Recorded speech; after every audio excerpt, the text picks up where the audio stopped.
After listening to one of his lectures, I threw out a ton of stuff in my kitchen today. Have been intermittent fasting for a few weeks now, and have had no cravings or hunger between eating. In fact, for the first time in my life, I ate half of what was on my plate because I felt fully satisfied. I won't give up bananas and brown rice pasta yet, lol, but we shall see. He's brilliant. As a compulsive overeater, I appreciated that he recommended a recovery. I had horrible side effects and stopped statins. My doctor gives me an awful hard time and put me through great stress trying to get me back on them. I have had no major heart event and absolutely refuse to take these drugs. I have lost weight and am eating well, exercising regularly, and feeling great. We need more doctors like Dr. Jamnadas to make this mainstream knowledge. We need to listen and take action as he's directing in order for us to gain back our health. When you talk about lies, it's always exciting. So there's so many lies to talk about. So I want to dive right into this. And this started because I've been treating patients for almost 30 years. And we say, okay, you've had a heart attack, now let's do X, Y, and Z. And they still come back with more problems because the residual risk is still 70 to 80%. So if I told you still have a 70% chance of having a heart attack, would you be happy? No. But we all were happy with that we're doing everything possible. I've taken care of A, B, C, D. But that's just not enough if the residual risk is so high. So where did we get the comfort from? We got the comfort from statistics that I'm doing everything. And I've reduced your risk by so much and so much and so much. And today I'm going to show you some of the lies that we have propagated or have been propagated. So if your residual risk is still very high, you got to do something about that. And today I will talk a little bit about statistics and how statistics can lie. And I will show you a new paradigm, a paradigm that's going to be based on real knowledge. Okay. So Galen Foundation, by the way, Galen was involved in prevention years and years ago, of course, in the time of the Roman Empire. And he was the physician to Marcus Aurelius. And he was the one who coined the term doctor, which means to teach. So he would teach people. He included men and not even women, because if he included the women, it would skew the data. And he only showed a small percentage of what they were actually eating. Basically, he cheated. And nobody stood up to him. There were a lot of physicians that did stand up to him, and a lot of scientists. But he was a bully, and he bullied everybody, including international scientists. So over the years, we've questioned his conclusions. And we look at the study from 2017, which is the PO study, which just came out. And this is a more up-to-date study of what you're eating and what heart disease you can get. And this study, just published 2 years ago, looked at over 100,000 men and women in 18 countries. And all 18 countries were included in the follow-up. And the conclusion was there was no association between coronary heart disease and mortality or the intake of saturated fats and overall fat intake. None. Quite to the contrary, patients who ate more fat, especially saturated fat, had lower incidence of strokes. They did better. The more fat you eat, the better you are. And the higher carbohydrate intake, the sugar intake, because remember, by 2017, we were all on that low-fat, high-carb bandwagon. So the higher carbohydrate intake was associated with an increased mortality. Because when you don't have fat to eat, you're going to eat carbohydrates. We stopped eating fats, we started eating carbohydrates. So since Ansel Keys, there have been several randomized control studies that have actually disproved Ansel Keys' hypothesis and clearly showed that dietary fat was not linked to heart disease. But still, people didn't like the results. Why? because they needed something to explain why people were having heart attacks. But excuse me, people were smoking. In the 40s, 50s, and 60s, people were smoking, and they were smoking a lot. But nobody thought about smoking as a cause. And in fact, actually there was. It took 50 years to finally get people to understand that smoking causes heart disease. And finally, the government then stepped in and also started doing something about it and promoting advertisements, etc., to make people quit smoking. It took 50 years. You mean we just woke up overnight and said smoking is bad? No, we knew about it. We knew that smoking was bad. But it's very hard in medicine. Look, something new happens in technology. Let's say the Apple or some other new device comes up with some new way to make something better. Immediately it's implemented, everyone knows about it.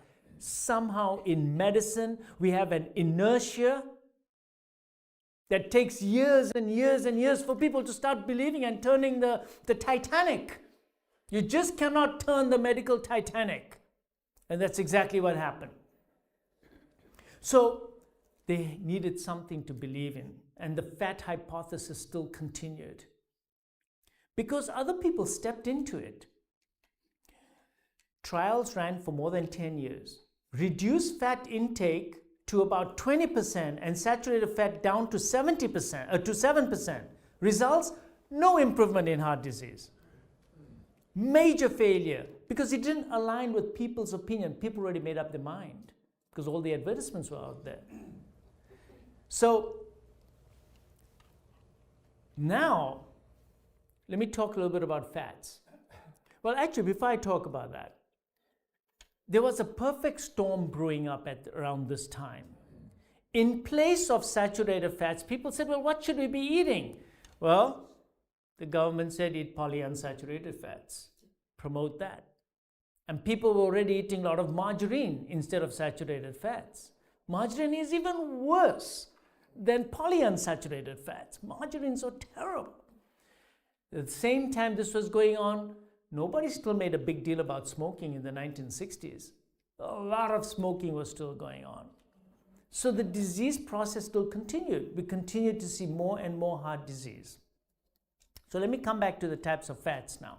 We have saturated fats, which are found in meat, poultry, coconut, tropical oils, lard, tallow, and butter. We have monounsaturated fats that are found in nuts and olive oil. Polyunsaturated fats, now watch the word, manufactured vegetable oils. Soybean oil, peanut oil, safflower seed oil, sunflower seed oil, cottonseed oil, canola oil is also in that. These are manufactured. There's no natural oils like that. So, and then there's trans fats, which are found in margarines, baked products, chips, and reheated vegetable oils. So the polyunsaturated fats, what's the history on that? That history actually started a very long time ago. At the turn of the century, the cotton industry had all these seeds left over after they took the cotton. So what are we going to do with these seeds, man? So somebody said, well, we have tons of them, let's crush it and take out this black oil that comes out of it. It smells terrible, but it's beautiful oil, it's oil. So let's use it. So what did they use it? They sold it to the Ford Motor Company. Oil your engines and parts and that's what it was for. Then they still had a lot left over. So they said, we need to do something about this. And then a company called Procter & Gamble took it. And they said, well, we've got to make this thing digestible so people can eat it. Let's just feed it to people. Take it out of the cars and put it in people. So they took the color out. They added a nice yellow color. They processed the heck out of it. To get things out of it, they use solvents, which are petrochemical things. All the vegetable oils that you all are consuming have been treated with solvents, petrochemicals, etc., to make them what they are today. They're extremely processed. If you saw the processing plants, you wouldn't ever consume those vegetable oils. They're manufactured. Just remember, they're manufactured. And how many times have I told you before, if it's got a barcode on it, don't eat it. Told you that many times. So what's changed? People still continue to smoke. Vegetable oils entered the market because you should stay away from meat, stay away from saturated fats. Well, of course, the food industry was very happy to step in with vegetable oils, and sure enough, they did. And they have no cholesterol in it. So they got the stamp of approval from the American Heart Association. These are vegetable oils, are very healthy for you. Stamp of approval. Cholesterol free. You still see it. You still see the vegetable oils, the mazola and all that. Cholesterol free, the nice heart next to it, all that nice stuff. What it means is it's going to kill your heart. And then, so let me give you that history. In 1911, Procter & Gamble, I told you about Crisco. Oh my God, Crisco, shortening. And they made books on how to cook with Crisco. So it was used for candles, wax, and lubrication. Candles. You want to eat? Go home and eat your candles, folks. This is how serious this problem is, because someone's going to make a buck on it. Think about this. Think about how angry I got when I started reading all this stuff. That just to make some bucks here and there, people do these things. So now let's go back to some history. Who indoctrinated Ansel Keys? He read studies like this. He took rabbits and he gave them animal fats, lots of it. And then they got atherosclerosis. The poor rabbits, their arteries clogged up. But remember, they're vegetarians. Rabbits don't eat meat. But they gave them meat. And then they cut their hearts open and said, look, look, all the cholesterol is in there. Wrong. So let's move forward. So the journey to increased carbohydrate intake. So they said, okay, we can't eat fat. So now we're going to eat more carbs, because that's all you got left. You got proteins and carbs. So the food pyramid comes out. People start saying, what should we be eating because of that fat lie? So now you come to the Framingham Heart Study. In that study, which started in 1948 and is still ongoing, they found that patients with increased cholesterol initially had coronary artery disease. They found that in 1948. But when they did a follow-up study on those patients, those with the highest cholesterol actually lived the longest. And I'll show you the data. In 1953, the American Heart Association promoted corn oil, margarine, chicken, cold cereals to replace all saturated fats. They said go from red meat to white meat. Come on, who hasn't heard that? Change from red meat to white meat. This all started in the 1950s. Corn oil, margarine. Then in 1953 also the 6-country study came out where he handpicked the studies. The 7-country study came out in 1970s. So these were the data that we based this on. And then comes the 1977 McGovern report. What is the McGovern report? Well, now the government said, hey, look, people are just dropping like flies. They're dying of heart attacks. We need to do something about this. So they set up a commission. It was led by McGovern. On data that I just presented to you, they came up with the food pyramid. They said, that's it. We have now a war on saturated fats. We need to make it official American policy. No more saturated fats in our diets. We need to promote more healthy diet with more carbs instead. In 1980, now, a lot of people were offended in 1977, saying that, look, you have inadequate data to make this recommendation that we need to cut down fats. But they still proceeded, went forward. The USDA then followed and said, hey, we need to do this too. And they came up with their recommendations that, hey, we need to cut out all fats and go up on carbohydrates. The food pyramids of 1992, look at that. Remember that every so many years, the new food pyramid comes out. Encourage the propagation of fat as bad and cholesterol and carbohydrates as good. And in 2010, the dietary guidelines of all these organizations said that fat intake should be less than 70% of your daily calorie intake. So there was a massive increase in your carbohydrate intake that occurred in the last 15 years. Massive increase. And throughout all this time, what happened to heart disease? Went higher and higher and higher and higher. So today we consume 35% less fats. What happened to coronary artery disease? Study is much more accurate than a retrospective study because it's actually looking at events as they occur.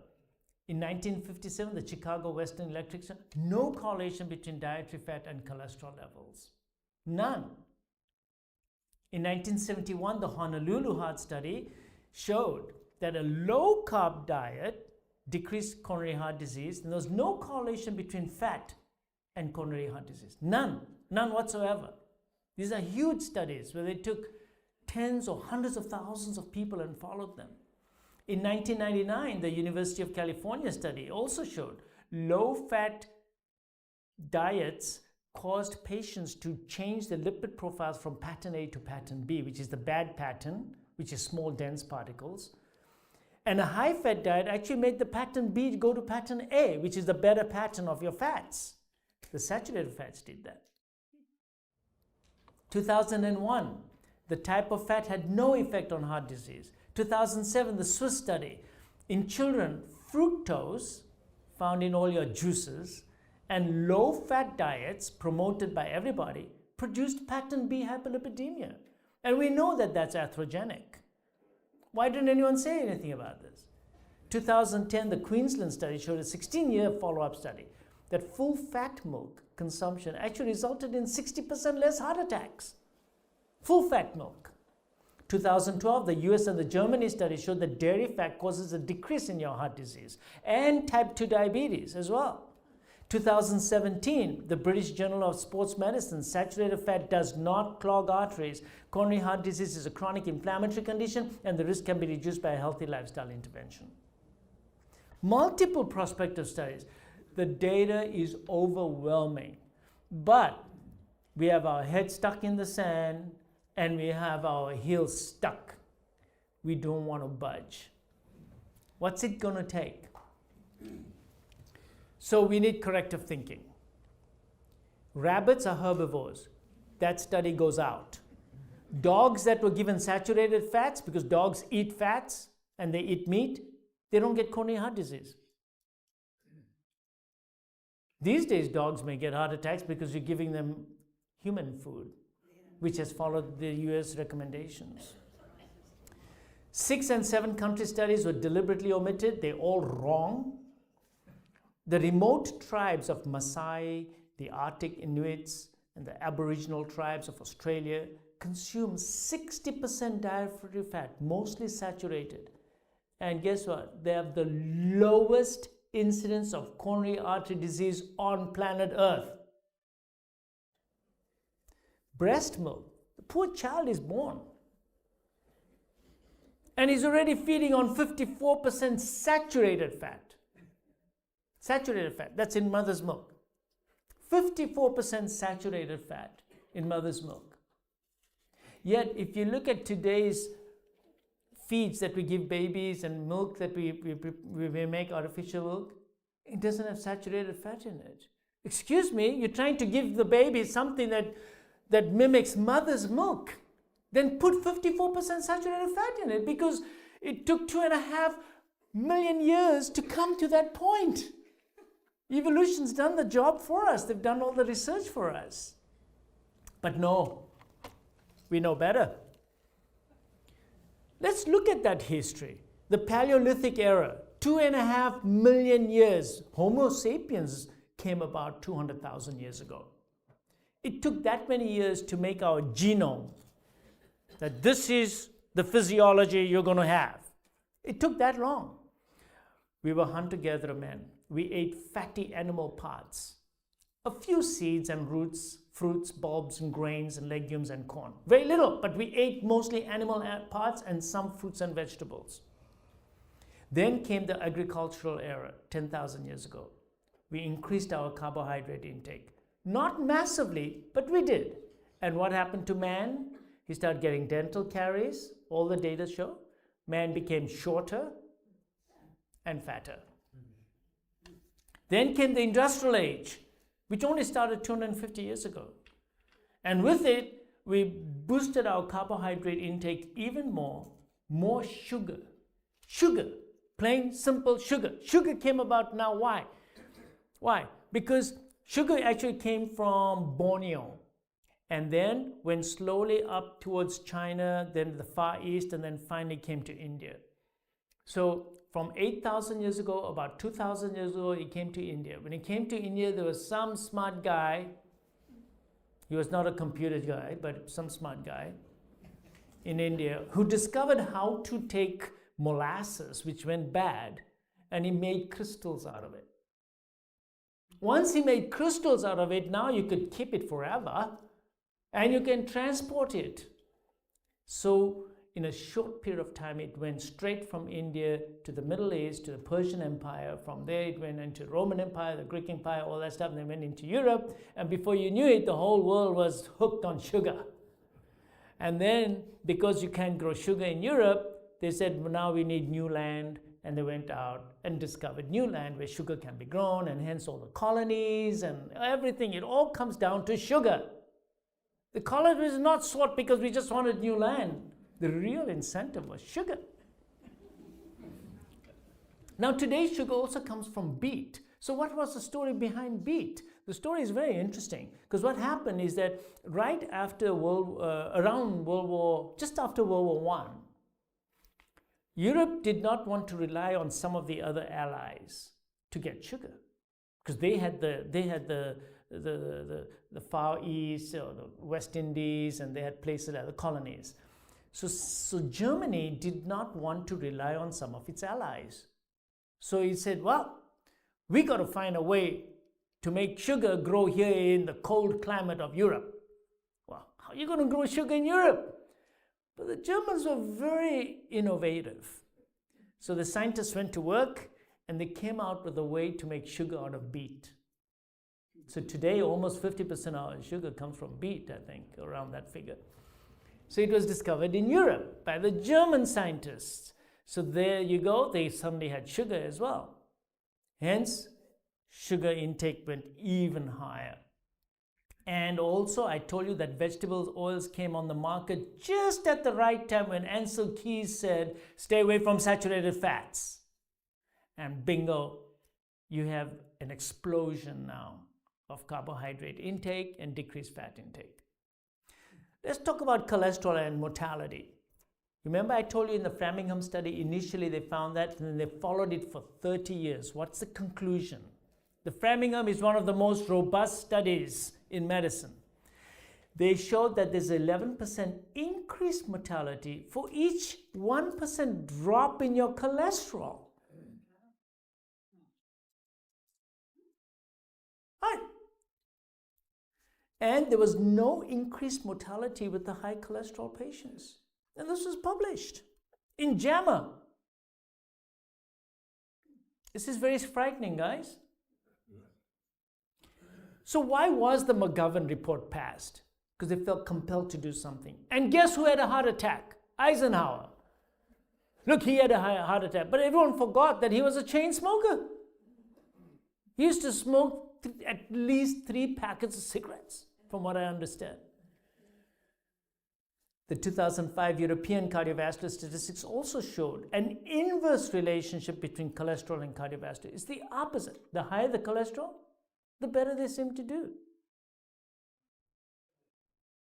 So we're running into this problem over and over again, more and more studies.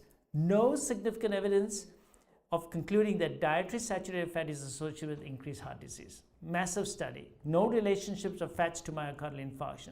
The Lyon Diet Heart Study. This was a great study.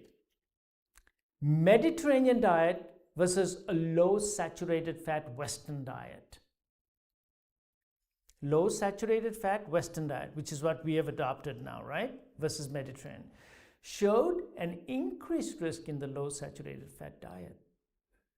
Also, cholesterol did not change at all in the Mediterranean group. So where was the benefit? If the benefit was from cholesterol lowering, it didn't change. The higher cholesterol patients actually had better survival, and the low-fat diet did not protect against coronary artery disease.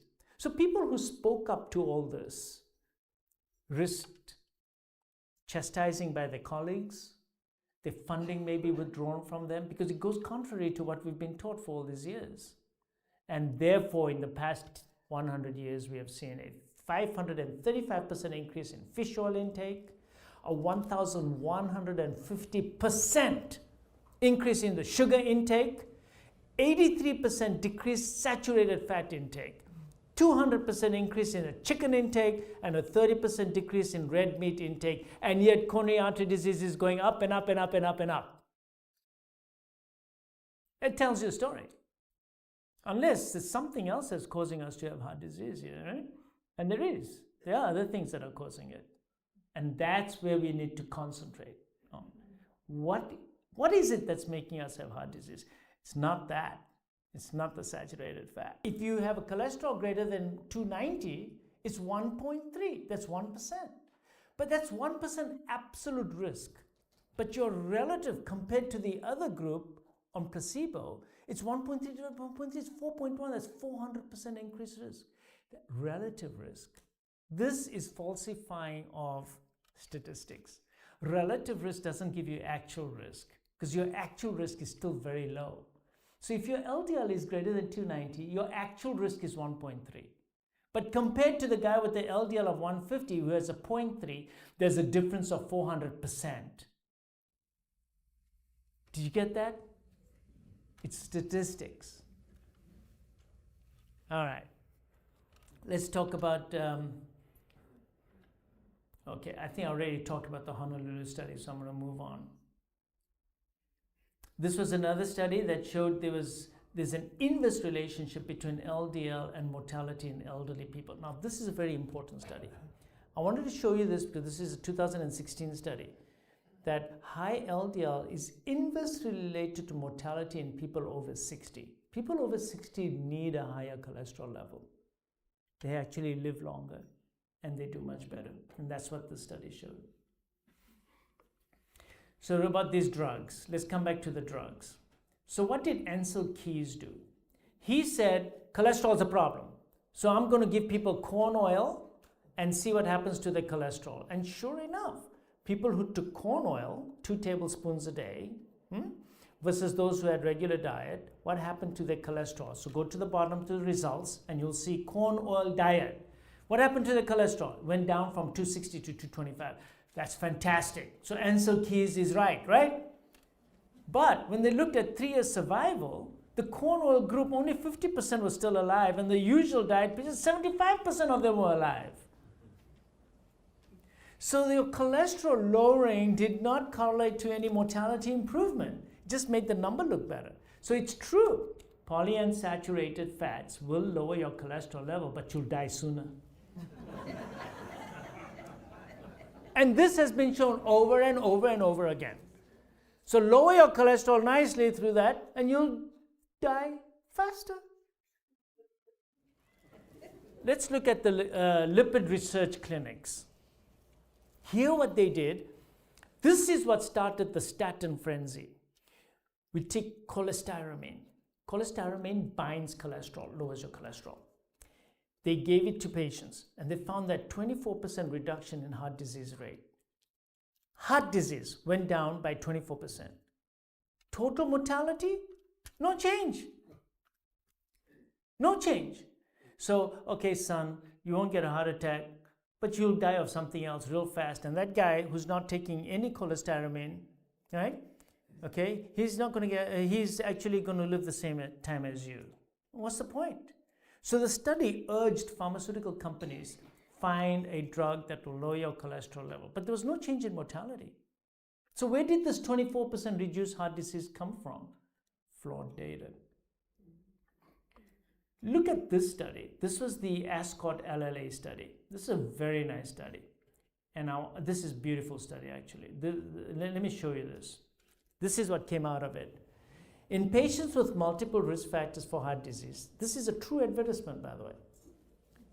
Lipitor reduces risk of heart attack by 36%. Hell, you all should be on it.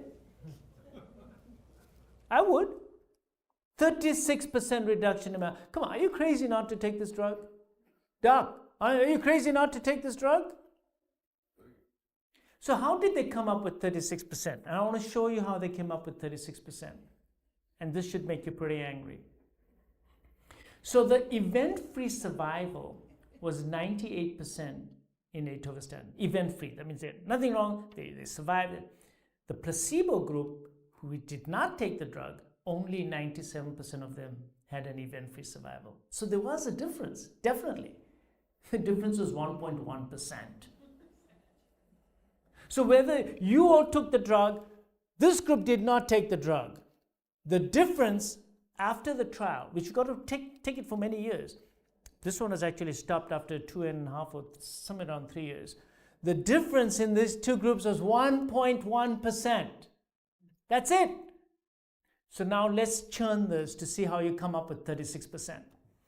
So what this is the absolute risk difference was 1.1%.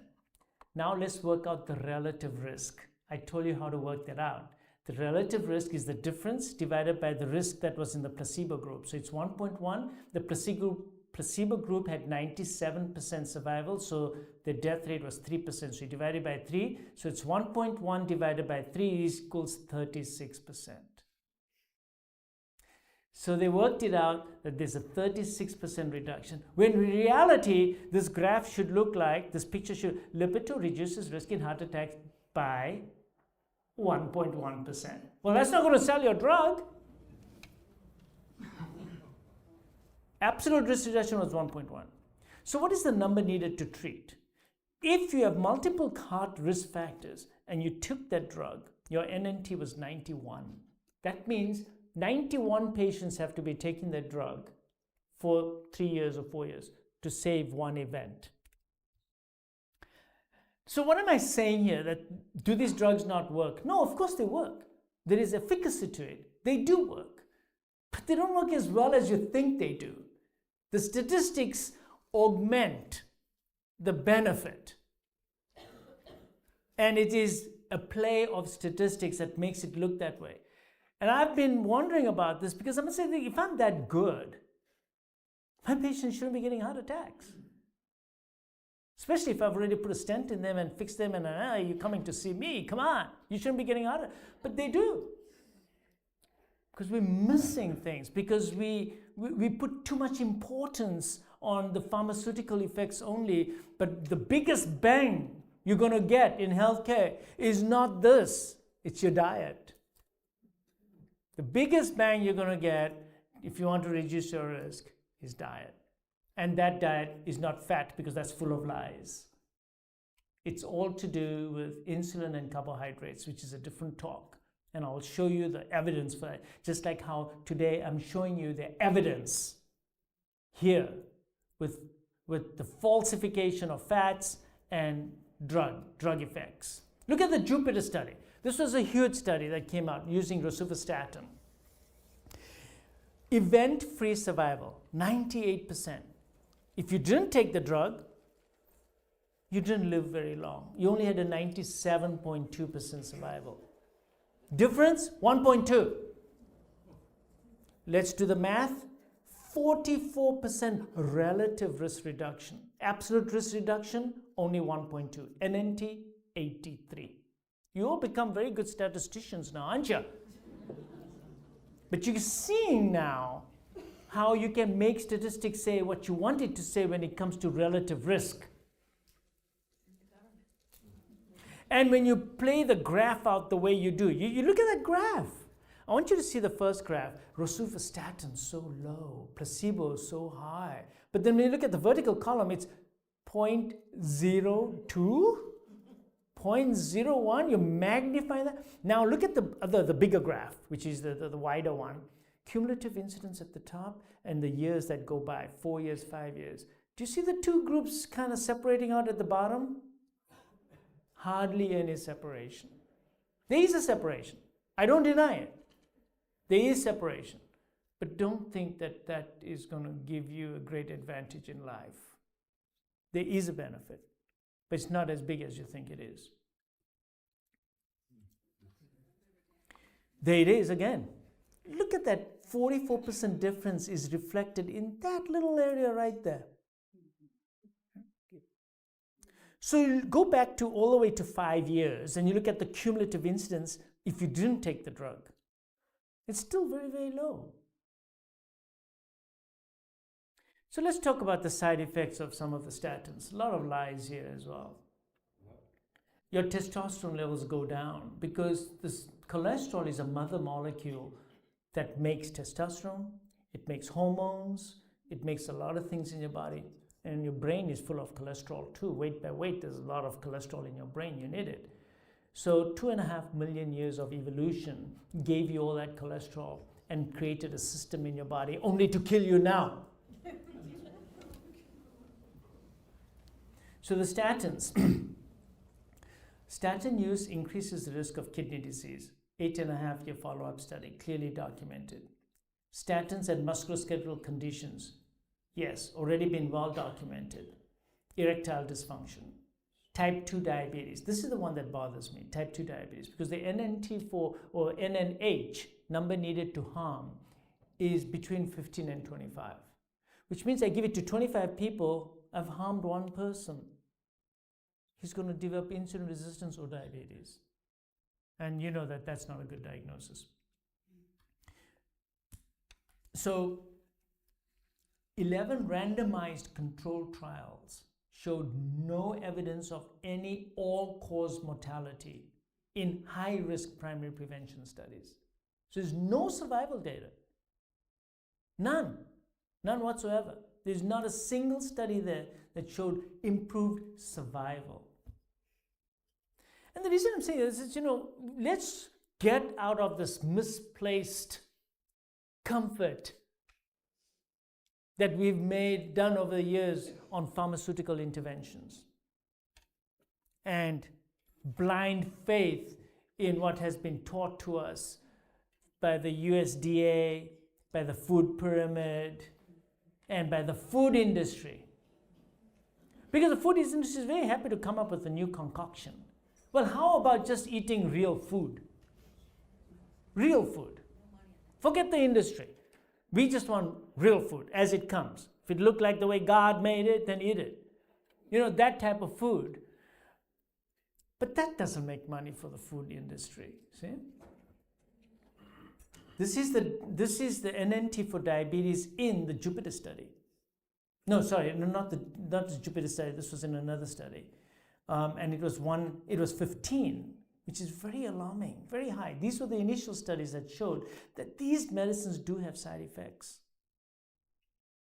So if it's the lies about the fat, it's the lies about the efficacy of drug management. And these drugs don't reduce your mortality.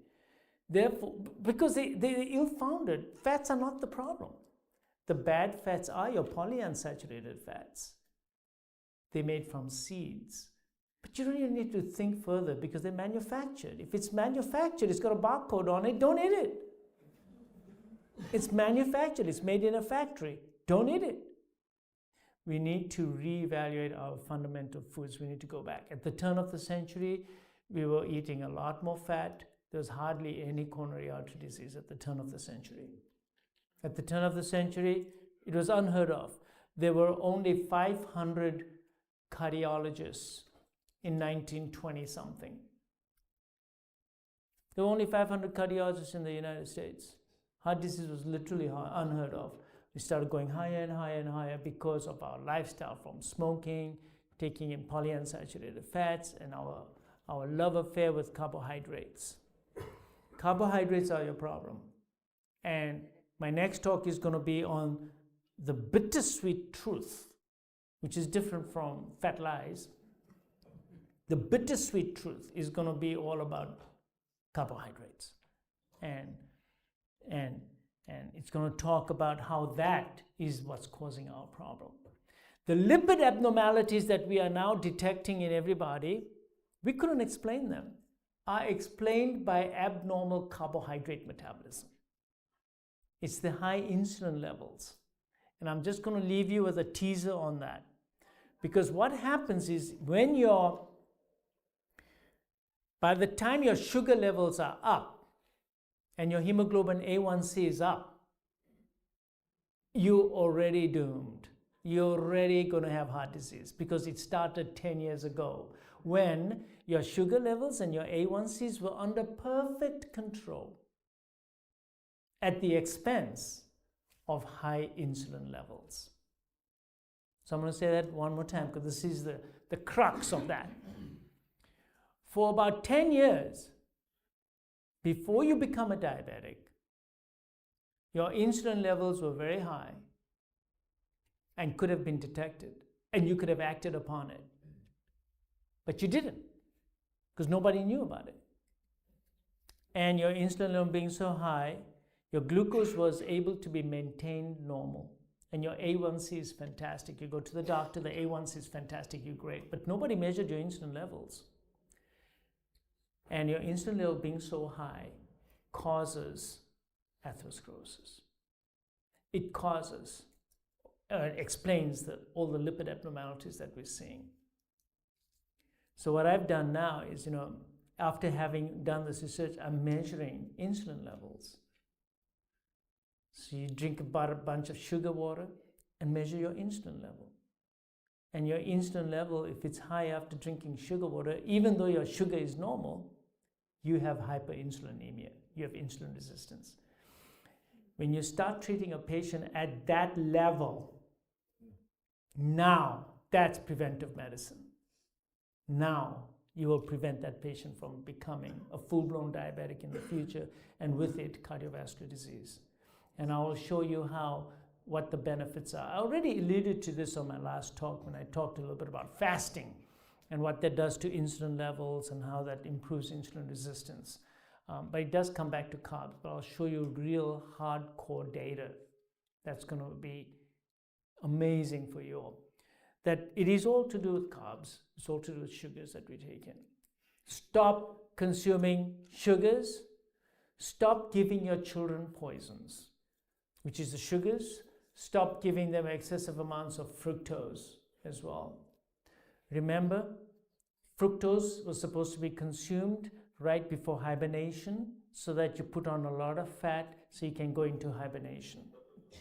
Today, we consume fruits and fructose, but we never hibernate. So it never comes. We eat it throughout the whole year. And I think at one of my talks, I did say that cut back on your fruits. And people looked at me like, you're crazy? Cutting down fruits are good for you. Fruits are not that good for you. You should eat some fruit, but you eat some. That means half a fruit and the whole thing. And stop making a puree out of it and stop juicing it so it all goes into your body all at one time. And the poor pancreas says, what happened? I had an onslaught. It gave me all the sugar in 5 seconds. I don't know what to do with this. I'm going to give you all the insulin I got. Throws it all out there. Now you get hyperinsulinemia for the next 4 to 5 hours. Job of insulin is to put everything into storage. And then you wonder where the fat... Wait a second. Why am I getting a gut? A big belly? So if I gave you fat, your fat will go in, it'll be absorbed, chylomicrons will transport it throughout your body, and then you will start metabolizing it through beta oxidation all over your body. Some will be left over if you ate too much fat, and maybe you put on some fat, but that fat will go everywhere in your body. Now you eat a lot of sugar. Now what happens with that and fructose? Goes straight to your liver. Your liver then converts it into fat. That fat will go straight to your belly. So if you want to know who's got a high insulin level, look around. If you have a belly, you probably have high insulin levels.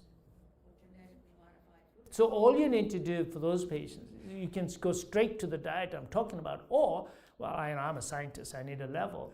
Then what you need to do is have breakfast, non-fasting, do a non-fasting insulin. That's the other thing that bothers me about everything we do, everything backwards. If I fast, of course my sugar is going to be perfect. And of course my insulin levels are going to be nice and low. I want to know what my insulin levels and my sugar levels are doing after I eat. Especially since I've been recommended by everybody to eat 5 times a day and snack in between. It's another piece of nonsense. See? Another huge piece of nonsense. Because of course, 2.5 million years ago, I was so good I could make a kill every 3 hours. I was an expert archer, and I never fasted, of course. Yeah. So I want to know what your sugar level is and what your insulin level is after food, not fasting. So you go to your doctor and you get a fasting blood sugar and you've done yourself a lot of good. I mean, this is something to think about. You should not be doing fasting levels. You should be doing postprandial levels if you really want to know where you stand. Because you're going to look great fasting. It's like the guy who drinks a lot and goes to his doctor and do my alcohol level. I haven't had anything to drink all night. I'll prove to you I'm perfectly sober. No, but the point is everything is backwards. And we are at a great time in medicine because we have a lot of knowledge. We have a lot of know-how. We really know. We need to now implement it. And we need to get out of old thinking and get into new thinking. If you want to count calories, and by the way, did I even mention the word calorie in anything I said here? No, because you shouldn't be counting calories. You want to lose some weight, you want to get better, you want to get rid of that belly, you want to get better, you want to get cholesterol better? No, just look at the type of food. Change your type of food, which is going to change your hormonal condition. Your hormones in your body will change, of which is the biggest hormone that you worry about? Insulin. Insulin is the big elephant in the room. It's all about insulin. Insulin will put all your calories that you eat into storage and will prevent the storage banks from releasing also. So you want to release, you've got probably 12,000, maybe more calories stored in your fats, but you can't use it because of insulin. When your insulin levels go down, now you can use it. That's the only way to lose fat, is to lower your insulin levels. So I can talk about that on another talk. So my next talk is going to be about the bittersweet truth. I'm going to talk about that sweet thing called sugar, which has really caused the greatest catastrophe in health on this planet. And we are right in the middle of it right now. It's all about sugar. So I will see you all with the bittersweet truth in 8 weeks. All right. Thank you.